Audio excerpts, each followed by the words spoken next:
30ನೇ ವಯಸ್ಸಿನ ಬಳಿಕ ಈ 5 ರಾಶಿಯವರ ಅದೃಷ್ಟ ಖುಲಾಯಿಸುತ್ತೆ, ಶ್ರೀಮಂತರಾಗ್ತಾರೆ. ಜ್ಯೋತಿಷ್ಯದ ಪ್ರಕಾರ ಕೆಲವು ರಾಶಿಗೆ ಸೇರಿದ ಜನರ ಲಕ್ 30 ವರ್ಷದ ನಂತರ ಬದಲಾಗುವುದು ಎಂದು ಹೇಳಲಾಗುತ್ತದೆ. 30 ವರ್ಷದ ಬಳಿಕ ಅದೃಷ್ಟದ ಸಂಪೂರ್ಣ ಬೆಂಬಲ ಪಡೆಯುವುದರಿಂದ ಇವರು ಎಲ್ಲ ಕ್ಷೇತ್ರಗಳಲ್ಲಿಯೂ ಯಶಸ್ಸು ಗಳಿಸುತ್ತಾರೆ. ಆ ಲಕ್ಕಿ ರಾಶಿಗಳಾವುವು ಎಂದು ಇಲ್ಲಿ ತಿಳಿಯಿರಿ. ಜ್ಯೋತಿಷ್ಯದ ಪ್ರಕಾರ ಪ್ರತಿಯೊಂದು ರಾಶಿಯು ತನ್ನದೇ ಆದ ವಿಶಿಷ್ಟವಾದ ಗುಣಲಕ್ಷಣಗಳನ್ನು ಹೊಂದಿರುತ್ತವೆ. ಎಲ್ಲ ರಾಶಿಗಳು ವಿಭಿನ್ನ ಗ್ರಹಗಳಿಂದ ಆಳಲ್ಪಡುತ್ತವೆ ಮತ್ತು ಅವುಗಳು ತಮ್ಮ ಸ್ಥಾನ ನಕ್ಷತ್ರಗಳ ಆಧಾರದ ಮೇಲೆ ವಿಭಿನ್ನ ಫಲಿತಾಂಶಗಳನ್ನು ನೀಡುತ್ತವೆ. ವಿವಿಧ ರಾಜಯೋಗ, ಗ್ರಹಗಳ ಸಂಯೋಗ ಮುಂತಾದ ಅಂಶಗಳು ಜನರ ಭವಿಷ್ಯವನ್ನು ನಿರ್ಧರಿಸುವಲ್ಲಿ ಪ್ರಮುಖ ಪಾತ್ರ ವಹಿಸುತ್ತವೆ. ಇದರೊಂದಿಗೆ ನೀವು ಮಾಡಿದ ಕಾರ್ಯಗಳು ಮತ್ತು ಕಠಿಣ ಪರಿಶ್ರಮವೂ ಸಹ ಶುಭ ಮತ್ತು ಅಶುಭ ಫಲಿತಾಂಶಗಳನ್ನು ಪಡೆಯುವಲ್ಲಿ ಮಹತ್ವದ ಪಾತ್ರ ನಿರ್ವಹಿಸುತ್ತವೆ. ನಿಮ್ಮ ಕಠಿಣ ಪರಿಶ್ರಮದ ಜೊತೆಗೆ ಅದೃಷ್ಟದ ಸಂಪೂರ್ಣ ಬೆಂಬಲವಿದ್ದರೆ ಮಾತ್ರ ನೀವು ಜೀವನದ ಪ್ರತಿಯೊಂದು ಅಂಶಗಳಾದ ವೃತ್ತಿ, ಪ್ರೀತಿ, ವೈವಾಹಿಕ ಜೀವನ, ಶಿಕ್ಷಣ, ಆರೋಗ್ಯ, ಮಕ್ಕಳು, ಕಾನೂನು ವ್ಯವಹಾರಗಳು ಇತ್ಯಾದಿಗಳಲ್ಲಿ ಹೆಚ್ಚಿನ ಶುಭ ಫಲಿತಾಂಶಗಳನ್ನು ಪಡೆಯಲು ಸಾಧ್ಯ. ಹಾಗಾಗಿ ಜ್ಯೋತಿಷ್ಯ ಶಾಸ್ತ್ರದ ಪ್ರಕಾರ ಯಾವ ರಾಶಿಗೆ ಸೇರಿದ ಜನರು 30 ವರ್ಷದ ನಂತರ ಅದೃಷ್ಟದ ಸಂಪೂರ್ಣ ಬೆಂಬಲ ಪಡೆಯುವರು ಎಂದು ಇಲ್ಲಿ ತಿಳಿಯೋಣ.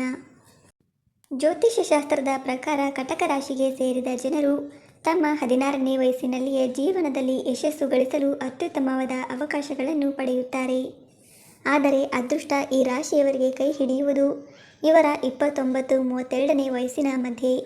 ಕಟಕ ರಾಶಿಗೆ ಸೇರಿದ ಜನರು ತಮ್ಮ 16ನೇ ವಯಸ್ಸಿನಲ್ಲಿಯೇ ಖ್ಯಾತಿ, ಯಶಸ್ಸು, ವೃತ್ತಿ ಜೀವನ, ಶುಭ ಫಲ, ಉತ್ತಮ ಸ್ನೇಹಿತರು, ಪ್ರೀತಿ ಇತ್ಯಾದಿಗಳನ್ನು ಪಡೆಯುತ್ತಾರೆ. ಆದರೆ ಇವರು ತಮ್ಮ ಹದಿಹರೆಯದ ತುಂಟಾಟಗಳಿಂದ ಮತ್ತು ಕಡಿಮೆ ಬುದ್ಧಿಶಕ್ತಿಯಿಂದ ಈ ಸಮಯವನ್ನು ಸರಿಯಾಗಿ ಉಪಯೋಗಿಸಿಕೊಳ್ಳುವುದರಲ್ಲಿ ಸೋಲುತ್ತಾರೆ.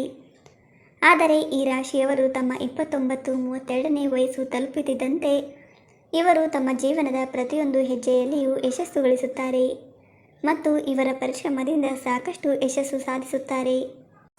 ಕಟಕ ರಾಶಿಗೆ ಸೇರಿದ ಜನರು ತಮ್ಮ 30ನೇ ವಯಸ್ಸನ್ನು ತಲುಪುತ್ತಿದ್ದಂತೆಯೇ ಅದೃಷ್ಟದ ಸಂಪೂರ್ಣ ಬೆಂಬಲವನ್ನು ಪಡೆಯುತ್ತಾರೆ. ಈ ರಾಶಿಗೆ ಸೇರಿದ ಜನರು ತಮ್ಮ 30ನೇ ವಯಸ್ಸಿನಲ್ಲಿ ಸಾಕಷ್ಟು ಹಣವನ್ನು ಗಳಿಸುತ್ತಾರೆ. ಇನ್ನು ಸಿಂಹರಾಶಿಯವರು ಜ್ಯೋತಿಷ್ಯದ ಪ್ರಕಾರ ಸಿಂಹರಾಶಿಗೆ ಸೇರಿದ ಜನರು ತಮ್ಮ 30ನೇ ವಯಸ್ಸನ್ನು ತಲುಪುತ್ತಿದ್ದಂತೆ ಜೀವನದ ಪ್ರತಿಯೊಂದು ಕ್ಷೇತ್ರದಲ್ಲೂ ತಮ್ಮ ಕಠಿಣ ಪರಿಶ್ರಮದ ಜೊತೆಗೆ ಬಹಳಷ್ಟು ಯಶಸ್ಸು, ಖ್ಯಾತಿ ಮತ್ತು ಗೌರವವನ್ನು ಪಡೆಯಲು ಪ್ರಾರಂಭಿಸುತ್ತಾರೆ. ಸಿಂಹರಾಶಿಗೆ ಸೇರಿದ ಜನರು ತಮ್ಮ 28-32ನೇ ವಯಸ್ಸಿನಲ್ಲಿ ಸುಲಭವಾಗಿ ಯಶಸ್ಸನ್ನು ಗಳಿಸಲು ಉತ್ತಮ ಅವಕಾಶ ಪಡೆಯುವರು. ನೀವು ಸಿಂಹರಾಶಿಯವರಾಗಿದ್ದರೆ ಅದೃಷ್ಟದ ಸಂಪೂರ್ಣ ಬೆಂಬಲ ನಿಮ್ಮ ಮೇಲೆ ಇರುವುದರಿಂದ ನಿಮ್ಮ ಜೀವನ ಸುಖಮಯವಾಗಿರುವುದು ಗ್ಯಾರಂಟಿ. ಜ್ಯೋತಿಷ್ಯ ಶಾಸ್ತ್ರದ ಪ್ರಕಾರ ಕನ್ಯಾ ರಾಶಿಗೆ ಸೇರಿದ ಜನರ ಅದೃಷ್ಟವು 30 ವರ್ಷಗಳ ನಂತರ ಸಾಕಷ್ಟು ಹೆಚ್ಚಾಗುವುದು. ಕನ್ಯಾ ರಾಶಿಗೆ ಸೇರಿದ ಜನರು ವ್ಯವಹಾರದಲ್ಲಿ ನಿಪುಣರಾಗಿರುತ್ತಾರೆ. ಇವರು ವ್ಯಾಪಾರ ವ್ಯವಹಾರದ ದೃಷ್ಟಿಯಿಂದ ಹೆಚ್ಚು ಪ್ರಾಮಾಣಿಕರು ಮತ್ತು ಕಠಿಣ ಪರಿಶ್ರಮಿ ಜನರಾಗಿರುತ್ತಾರೆ. ಕನ್ಯಾ ರಾಶಿಗೆ ಸೇರಿದ ಜನರು 30 ವರ್ಷಗಳ ನಂತರ ಅತ್ಯಂತ ಶ್ರೀಮಂತರಾಗುತ್ತಾರೆ. 30 ವರ್ಷದ ನಂತರ ಈ ರಾಶಿಗೆ ಸೇರಿದ ಜನರಿಗೆ ಪಿತ್ರಾರ್ಜಿತ ಆಸ್ತಿಯಿಂದ ಸಾಕಷ್ಟು ಲಾಭಗಳನ್ನು ಪಡೆಯುವ ಸಾಧ್ಯತೆಗಳು ತುಂಬ ಬಲವಾಗಿರುತ್ತವೆ. ಕನ್ಯಾ ರಾಶಿಗೆ ಸೇರಿದ ಜನರ ಮೇಲೆ ಬುಧ ಗ್ರಹದ ಮತ್ತು ದೇವನ ಅಪಾರ ಕೃಪೆ ಇರುತ್ತದೆ. ವೈದಿಕ ಜ್ಯೋತಿಷ್ಯದ ಪ್ರಕಾರ ಕುಂಭ ರಾಶಿಗೆ ಸೇರಿದ ಜನರು 30 ವರ್ಷದ ನಂತರ ವಿಶೇಷವಾಗಿ ಬಹಳಷ್ಟು ಯಶಸ್ಸನ್ನು ಸಾಧಿಸುತ್ತಾರೆ. ಈ ರಾಶಿಯ ಜನರು 30 ವರ್ಷದ ನಂತರ ತಮ್ಮ ವೃತ್ತಿ ಜೀವನ ಮತ್ತು ವ್ಯವಹಾರದಲ್ಲಿ ಸಾಕಷ್ಟು ಯಶಸ್ಸು ಮತ್ತು ಪ್ರಗತಿಯನ್ನು ಸಾಧಿಸುತ್ತಾರೆ. ಕುಂಭರಾಶಿಗೆ ಸೇರಿದ ಜನರು ಹಣವನ್ನು ಉಳಿತಾಯ ಮಾಡುವ ವಿಷಯದಲ್ಲಿ ಪರಿಣಿತರು. ಇವರು ಅತ್ಯಂತ ಹೆಚ್ಚಿನ ಗೆಲ್ಲುವ ಉತ್ಸಾಹವನ್ನು ಹೊಂದಿರುತ್ತಾರೆ. ಇದು ಇವರನ್ನು ಇತರರಿಂದ ಪ್ರತ್ಯೇಕಿಸುತ್ತದೆ. ಈ ರಾಶಿಯವರು ಒಂದೇ ಸಮಯದಲ್ಲಿ ಬಹಳಷ್ಟು ಕೆಲಸವನ್ನು ಒಟ್ಟಿಗೆ ಮಾಡುವ ಸಾಮರ್ಥ್ಯವನ್ನು ಹೊಂದಿದ್ದಾರೆ.